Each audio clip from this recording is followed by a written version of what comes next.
You're about to meet Saleama. She's a parent and the director of Proverbs 22:6 Innovative Homeschoolers. She's been a home educator for 10 years.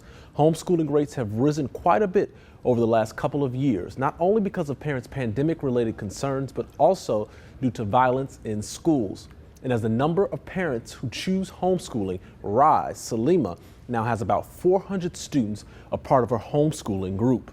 It is really a joy to be able to be with your children and to learn with them. Homeschooling, once a relatively niche educational alternative, has seen major growth in the last few years, with rates of families homeschooling their children doubling nationwide. You have such an option now where you don't have that pressure as a non-teacher, if you will, and you have so many options to be able to still be home with your children and allow them the freedom of education. And that growth can especially be seen among Black households. According to the most recent numbers from the U.S. Census Bureau, the rate at which Black parents homeschool grew from 3% in the spring of 2020 to 16% by the fall. And it's a trend that is sticking around beyond the COVID-19 pandemic. Freedom of education is probably a huge, because you have that opportunity to be able to be directly involved in what your child is learning. And so I think that's one of the reasons why so many families have been able to stick with it. Here in Tennessee, the spring of 2020 saw about 5% of all households homeschooling their children.